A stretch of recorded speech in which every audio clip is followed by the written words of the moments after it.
అటు మున్నూరు తాలూకా సంఘం ఆధ్వర్యంలోనూ ప్రభుత్వ నిర్ణయంపై సంబరాలు మిన్నంటాయి. పట్నంలోని అంబేద్కర్ చౌరస్తా విగ్రహం వద్ద సీఎంతో పాటు రాష్ట్ర మంత్రులు ఫ్లెక్సీలకి పాలాభిషేకాలు చేశారు. మున్నూరు కాపుల ఐక్యత వర్ధిల్లాలంటూ నినదించారు. రాబోయే రోజుల్లో కార్పొరేషన్ ఏర్పాటుతో సరిపెట్టుకోవద్దని నిధులు విడుదల చేసి ఆర్థిక పరిపుష్టికి కృషి చేయాలని విజ్ఞప్తి చేశారు. అదేవిధంగా ముదిరాజ్ సంఘం ఆధ్వర్యంలో మీడియా సమావేశాలు ఏర్పాటు చేసి మంత్రివర్గ నిర్ణయంపై హర్షం వ్యక్తం చేశారు. గతంలో ఎన్నో పోరాటాలు ఆందోళనలు చేశామని, చివరకు కార్పొరేషన్ ఏర్పాటుకు ఈ కొత్త ప్రభుత్వం ముందుకు రావడం చాలా అభినందించదగ్గ విషయమని ఆ సంఘ నేతలు పేర్కొన్నారు. సీఎం రేవంత్ రెడ్డితో పాటు మంత్రులకు ప్రత్యేక కృతజ్ఞతలు తెలియజేస్తున్నామని తెలిపారు.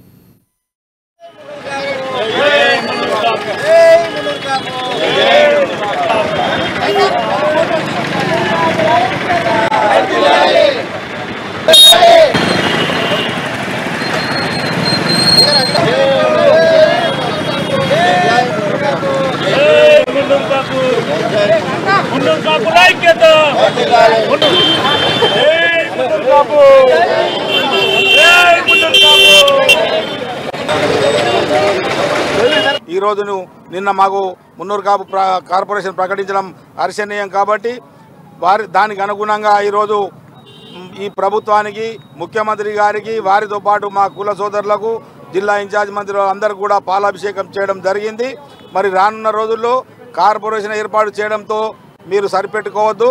దయచేసి కార్పొరేషన్కి అవసరం ఉన్నటువంటి నిధుల్ని మీరు వెంటనే విడుదల చేసి అత్యంత పేదలుగా పల్లె ప్రాంతాల్లో జీవిస్తున్నటువంటి మా మున్నూరు కాపులకు మరి ప్రభుత్వం ద్వారా ఈ మున్నూరు కాపు ఫైనాన్స్ కార్పొరేషన్ ద్వారా మరి లబ్ధి చేకూరాలని, దానికి అనుగుణంగా మీరు బడ్జెట్ రిలీజ్ చేయాలని మరి ఇచ్చినందుకు ఆదిలాబాద్ జిల్లా మున్నూరు కాపు తాలూకా తరపు నుండి ప్రభుత్వానికి మరియు నాయకులందరూ కూడా ధన్యవాదాలు తెలియజేస్తున్నాము.